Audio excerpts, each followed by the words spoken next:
아멘.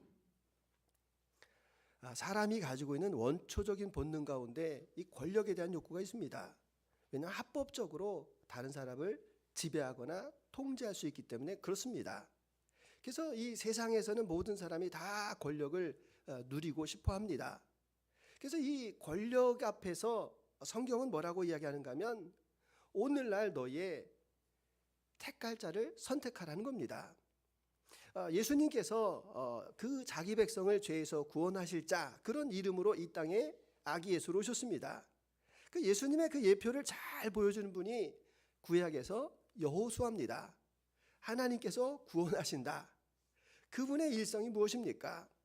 강 건너편에서 섬기던 신이든지 아니면 그 아모리 사람의 신이든지 오늘날 너희의 섬길 신을 선택하라. 나와 내 집은 오직 여호와만을 섬기겠노라. 여러분, 그래서 우리가 이 세상의 왕 그리고 하늘의 왕, 우리가 누구를 섬길 것인가, 이 성탄의 아침 저와 여러분들에게 물어보고 계시는 말씀입니다. 먼저 오늘 이 예수님 탄생에서 등장하고 있는 이 헤롯 왕을 한번 보셨으면 좋겠습니다. 이 헤롯 왕은 본붕왕 이렇게 나옵니다. 본붕왕이라는 말의 의미가 그 당시 이 로마 제국이었기 때문에 다 다스릴 수가 없으니까 각 나라의 왕으로 임명하는 겁니다. 그래서 임명되어진 왕 이렇게 생각하시면 됩니다. 근데 이 헤롯 왕에게 약점이 하나가 있는데 이 사람이 정통 유대인이 아니라는 겁니다. 아니, 이 유대 땅을 다스리려면 유대인이어야 되는데 이 사람은 정통이 아닙니다. 왜 그런가 하면 이 유대가 이렇게 혼란기를 겪고 있었을 때에 그 아랫 동네에 살고 있었던 그 에돔 족속이 집단적으로 개종을 합니다.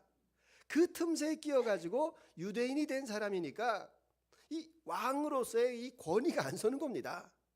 그러니까 이 사람이 치적을 계속 쌓아가는데 행정에서도 굉장히 유능했었고 그리고 건축도 많이 합니다. 그 당시에 이 유대인들의 가장 큰 소망이 우리도 솔로몬 성전을 다시 갖고 싶다. 그 무너진 성전을 세울 때 인기가 있다라는 것을 알고 제3 헤롯 성전을 세웠던 그런 사람입니다. 권력에 대해서 얼마나 많이 집착을 했는지 자기의 정적들을 다 제거합니다. 어떻게 제거하는가 하면 심지어 자기 아내가 자기 아들이 방해가 되니까 그 아들까지도 다 죽여버립니다. 그래서 이 로마 사람들이 이 헤롯의 그 행태를 보고서 차라리 헤롯의 자녀가 되느니 돼지 새끼가 되는 게 낫다, 이렇게 조롱할 정도로 이런 왕이었습니다. 근데 문제가 오늘 생긴 것 아닙니까?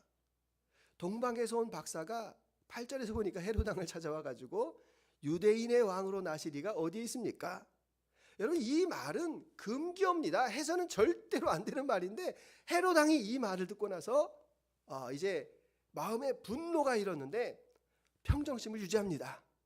평정심을 유지하고 그러면 박사들이 먼저 가서 그 아기에게 경배하고 나에게 오면 내가 이후에 경배하겠습니다. 이렇게 이야기를 합니다. 자, 어쩌면 전형적인 기만과 속임수로 지금 이렇게 위장하고 있습니다. 그러니까 이 사람을 다시 한번 잘 보게 되면 그의 겉모습은 유대인입니다. 여호와 하나님을 섬기는 사람입니다. 그리고 그 하나님의 성전까지 지었던 그 사람입니다. 동방박사에게도 아주 친절한, 나이스하고 젠틀한 사람입니다. 근데 그 이면을 우리가 잘 보시게 되면 그 아기 예수, 세상의 왕으로 오시는 그 아기 예수를 죽이고자 하는 마음이 있습니다. 왜 그런가? 여러분, 이 세상의 왕, 이 헤롯으로 대표로 이야기된 이 세상의 왕들은 자기중심적입니다. 철저하게 자기 중심적인 삶을 살고 있기 때문에 그 예수 그리스도께서 말씀하시는 그 사랑, 예수 그리스도께서 그 보여주시는 그 삶의 인격과 교훈에 대해서 다 거부합니다. 오늘 이 시대 가운데에서 독재가 횡행하고 그리고 인권이 유린된 그 나라에서 기독교가 과연 호의적으로 수용되고 받아들여지고 있는가? 절대로 그렇지 않습니다. 기독교 박해국가 북한부터 리스트를 쫙 적어보면 인권이 없는 나라들이 대부분이다. 왜 이와 같이 아기 예수를 미워하는가라는 것을 우리가 분명하게 알고 있습니다. 하나님의 영역을 벗어난 세상, 이 세상은 타인에 대해서 관용이 없습니다. 타인에 대해서 늘 도구로 생각합니다. 그것은 바로 이 공중 권세 잡은 자가 있는데 그 공중 권세 잡은 자의 영향 아래에 있기 때문에 그렇습니다. 에베소서 6장 12절 말씀 같이 읽어봅니다. 우리의 씨름은 혈과 육을 상대하는 것이 아니요 통치자들과 권세들과 이 어둠의 세상 주관자들과 하늘에 있는 악의 영들을 상대함이라. 아멘. 자, 그러면 이 부분에 대해서 정확하게 분명하게 말씀을 예수님께서 해주셨습니다. 도대체 이 세상의 왕은 어떤 왕이고 하늘의 왕은 어떤 왕인가? 요한복음 10장 10절 같이 읽습니다. 도둑이 오는 것은 도적질하고 죽이고 멸망시키려는 것뿐이요 내가 온 것은 양으로 생명을 얻게 하고 더 풍성히 얻게 하려는 것이라. 아멘. 여러분, 이런 풍조는 오늘 우리 시대의 이 세상 가운데서도 많이 나타납니다. 우리가 코로나19를 겪으면서 공권력에 의하여서 예배가 얼마나 방해를 받을 수 있는가라는 것을 알고 있습니다. 여러분, 이 헤롯 대왕에 의하여서 지금 아기 예수, 구약에서 그렇게 기다렸던 메시아가 왔음에도 불구하고 예루살렘에 있는 사람들이 감히 엄두를 내고 아기 예수께 경배할 생각을 하지 못하는 그 탄압과 그 공권력이 바로 세상의 힘이다, 이것을 우리에게 말씀해 주고 있습니다. 그래서 우리가 성탄절을 맞이하고 있는데 요즘 성탄절에 그 젊은 사람들의 주제가 뭡니까? 솔크, 컵크, 일크 뭐 이렇게 이야기합니다. 이게 무슨 말입니까? 나 요번에 솔로로 크리스마스 보내, 커플로 보내, 나 일하면서 보내. 이 더 이상 크리스마스가 이 신앙의 경배의 시간이 아니게 된 것을 우리가 너무나도 많이 잘 알고 있지 않습니까? 메리 크리스마스 우리 이렇게 이야기하지만 여러분, 공식적인 용어가 해피 홀리데이로 바뀌고 있는 것도 우리가 너무나도 잘 알고 있습니다. 그래서 오늘 우리 시대가 어떤 시대인가를 깨달아 아는 것이 중요합니다. 에베소서의 말씀과 같이 세월을 아끼라, 때가 악하니라. 그러므로 어리석은 자가 되지 말고 오직 주의 뜻이 무엇인지 분별하라. 오늘 성탄의 아침에 저와 여러분에게 들려주시는 주님의 말씀입니다. 자, 그러면은 헤롯이 세상의 왕 대표하고 있습니다. 근데 아기 예수는 어떤 분인가? 약속의 왕이라는 겁니다. 우리가 구약 성경을 쭉 창세기부터 말라기까지 읽어보면 39권이 있습니다. 그 39명의 저자들이 계속해서 하시고 싶었던 말씀이 무엇인가? 그것은 이 땅의 죄와 어둠 가운데 가득한 세상에 빛으로 오시는 메시아가 있는데 그분이 곧 오신다라는 그 약속의 말씀이 450회에 걸쳐서 이 구약 성경에서 계속해서 나오고 있습니다. 그래서 그분이 이제 오시는데 이 미가 선지자가 베들레헴에서 나실 것이다 라고 주전 800년에 말씀하셨습니다. 그분이 처녀의 몸으로 임마누엘, 우리와 함께 하신 분으로 오실 것이다 라고 약속하셨습니다. 그래서 사람들은 그분이 어떤 모습으로 나타나는지 몰랐는데 그분이 바로 아기로 이 땅 가운데 오셨다라는 겁니다.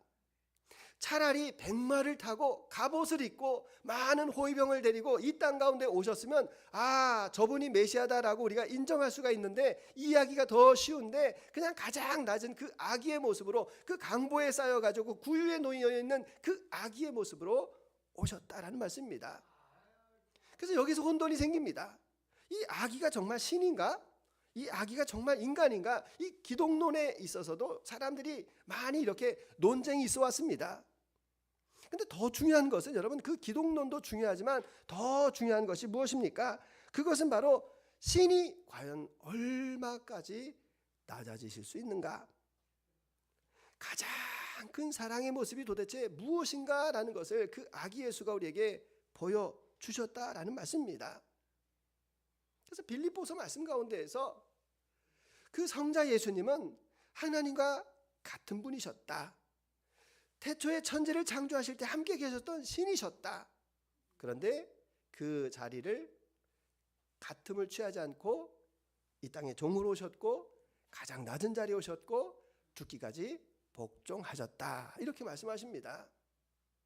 그것이 사실 우리 신앙 가운데에서 어떤 걸림돌이고 마지막 장벽 아니겠습니까? 그 장벽을 넘어야지 그 예수가 나의 구주가 되는데 그 부분에 있어서 많은 사람들이 막혀 있다라는 겁니다. 어떻게 그 아기가 신이 되고 어떻게 그 아기가 구세주가 되는가, 그것이 사실은 많은 사람들의 그 걸림돌 아닙니까?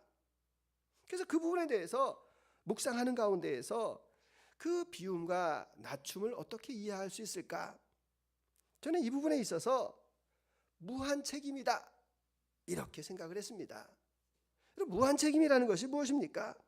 그것은 모든 창조의 능력을 가지고 계신 분이 모든 창조에 대해서 책임을 지신다라는 이야기입니다. 어느 한 겨울에 너무 추운데 그 공장에서 하수관이 터졌습니다. 그래서 이 시설 과장이 나와야 되는데 연휴 기간이라서 안 나오는 겁니다. 그리고 그 시설물 관리업체에 전화해도 안 오는 겁니다. 연휴라고 안 온다는 겁니다. 그 어떡하나 했는데 한 나이 드신 분이 작업복을 입고 그냥 그 하수관을 붙잡고 그것을 킁거리면서 그 추운 겨울에 공사를 하고 있습니다. 그분이 누굽니까? 그 중소기업의 사장님입니다. 사장이기 때문에 그 회사에 대해서 무한 책임을 지는 것. 다른 사람은 자기의 파트와 자기의 부분을 하면 내가 책임을 다했다라고 하는데 그 공장의 사장은 그 공장에 대해서 무한 책임을 지고 그 끝까지 그것을 지키려고 하는, 그것이 바로 무한 책임 아닙니까? 우리가 자녀를 사랑합니다. 그 자녀를 사랑하는데 그 자녀에 대해서 끝까지 책임을 지려고 하는 그것 무한 책임 아닙니까? 여러분, 우리 한민족 가운데 가장 위대성이 한 가지가 있습니다. 60이 넘은 자녀들이 그 자녀들을 돌보는데 83%가 60이 넘어도 자녀들을 경제적으로 여러 가지로 도와준다. 일본은 뭐 30%, 서구는 한 10%라고 제가 기억을 하고 있습니다. 여러분, 그게 잘못되었다, 독립시키지 않는다, 뭐 이런 의미로 받아들이는 것보다도 너와 나의 그 관계는 끝까지 내가 너를 책임지는 것이다. 그것이 우리 한민족이 가지고 있는 위대성 아닙니까?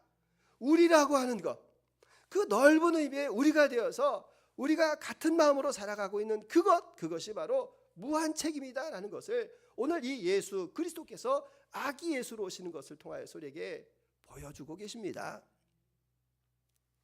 십자가에서 저와 여러분의 죄를 위하여서 달려 돌아가셨습니다.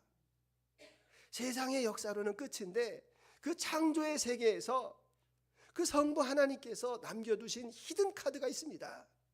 그것은 가장 작은 헌신을 통하여서 하나님께서 큰 역사를 이루시는 것인데 예수 그리스도의 가장 낮아지심을 통하여서 부활의 놀라운 역사를 보여주신다라는 사실입니다.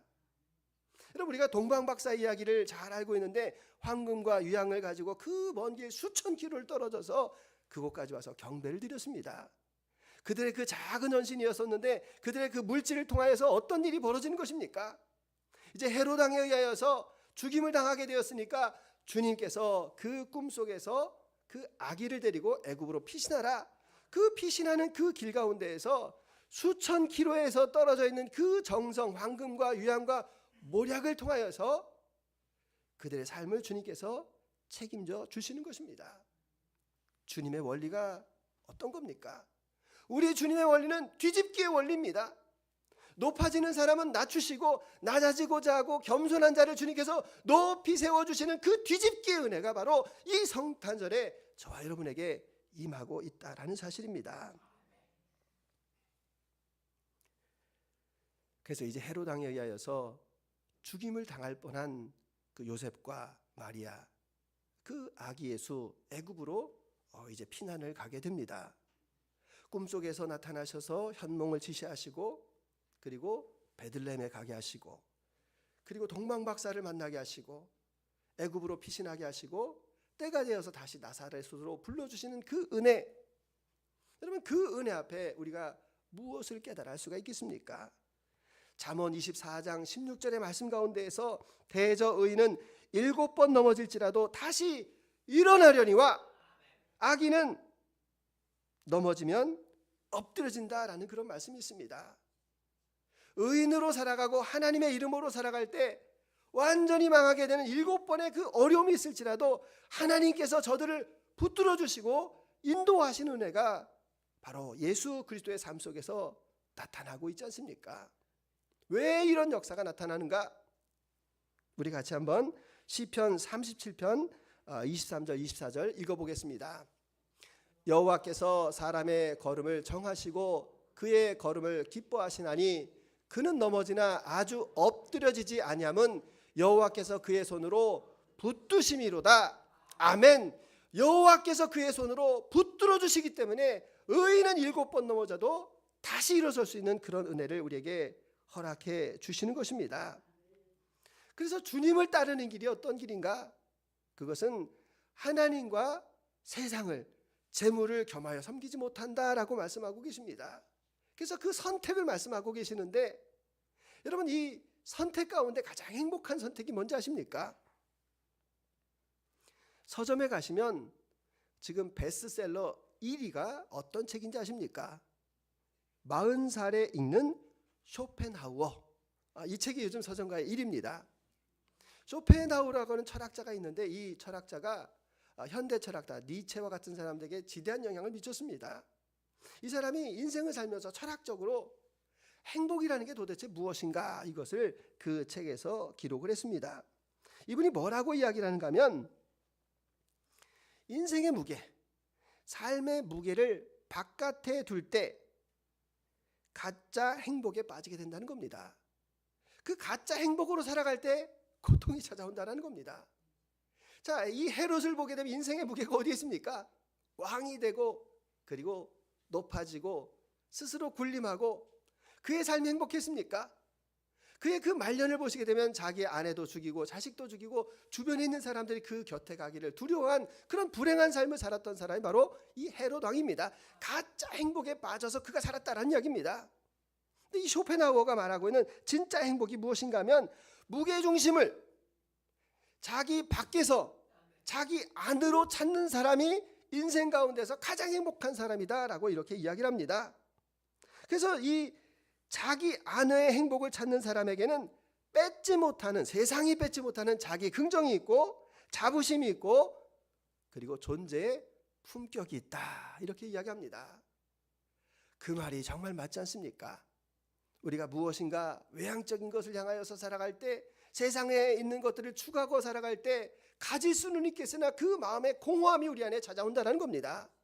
우리는 늘 말씀을 올리지만 소유로 살아가는 존재가 아닙니다. 우리는 존재로 살아가는 사람들입니다. 하나님 앞에서 내가 어떤 존재로 살아가는가 그것이 가장 큰 행복이고 가장 큰 기쁨이다라는 것을 오늘 이 성탄절에 우리에게 말씀해 주고 있습니다. 어제 제가 자동차 이야기를 했는데 여러분 우리가 이 남자는 자동차, 여자는 명품 다 갖고 싶지 않습니까? 다 누리고 싶습니다. 근데 제 마음 가운데 이런 생각이 듭니다. 저는 부족한 사람이라 좋은 자동차를 타고 제가 명품을 갖게 된다면 저는 틀림없이 자랑할 것 같습니다. 다른 사람 앞에서 교만해질 것 같습니다. 그 이유가 나이가 들면서 깨닫는 것이 내가 죄와 싸워서 이길 수 있는 사람이 아니다라는 것을 제가 많이 압니다. 그래서 수동적인 형태로 내가 죄를 짓지 않으려면 어떻게 해야 되는 거에 대해서 많이 생각을 하고 살아갑니다. 죄를 짓지 않으려고 하니까 내가 만나는 사람, 만나는 장소에 대한 내가 구별이 있어야 되겠다라는 생각을 늘 마음 가운데 가지고 있습니다. 그러면서 점점 마음 가운데 지금은 드는 생각이 있는데 이제 내가 어떤 삶을 살아야 될 것인가에 대해서 생각을 합니다. 그러니까 내 마음 가운데 찾아오는 것 가운데 내가 시간을 어디에다가 많이 투자를 할까 그것이 저의 고민입니다. 내가 어떤 사람을 만나서 어떤 위로의 말을 전할 수 있을까 그것이 저의 고민이기도 합니다. 그래서 여전히 저도 배워가는 중입니다.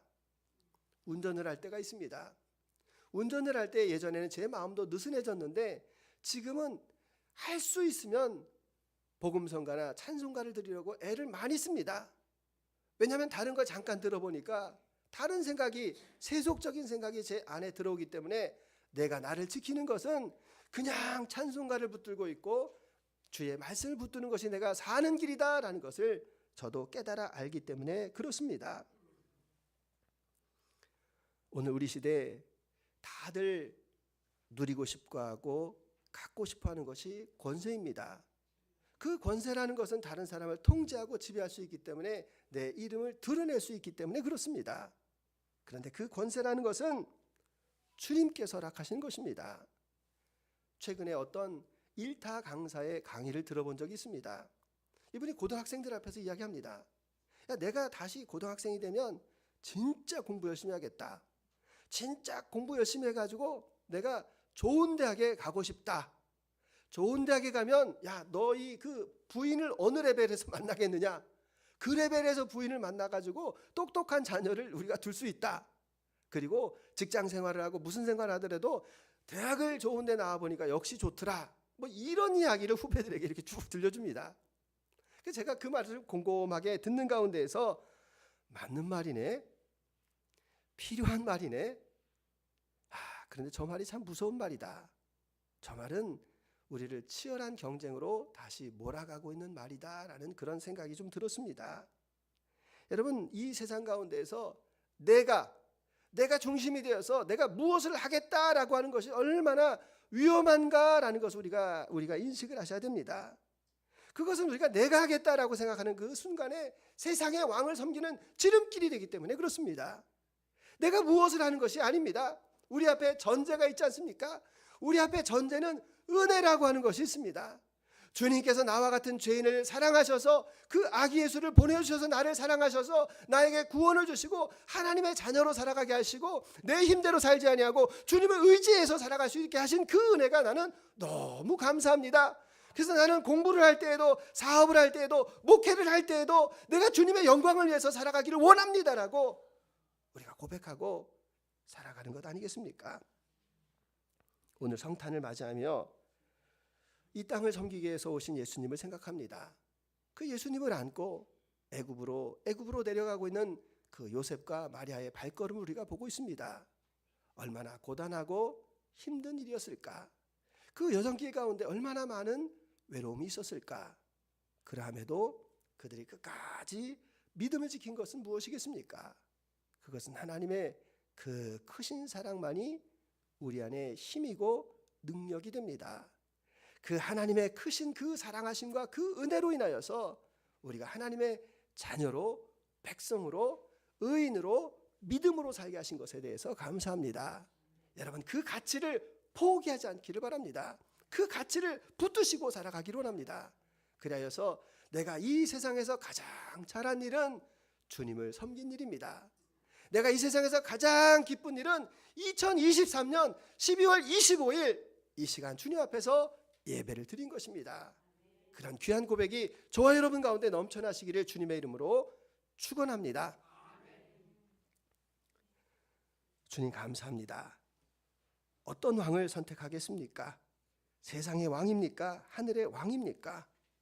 우리는 세상의 그 가치를 버리고 주님께서 주시는 참 기쁨과 평안을 위하여서 하늘의 왕을 선택하였습니다. 후회 없습니다. 우리는 믿음의 길을 걸어갑니다. 예수님께서 보여주시는 그 인격과 그 교훈과 그 가르침, 그 믿음을 따라 걸어갑니다. 우리 각 사람에게 힘을 주시고 능력을 주시고 은혜를 베푸시는 귀한 이 시간 되게 하여 주옵소서. 감사드리며 예수 그리스도의 이름으로 기도드립니다. 아멘.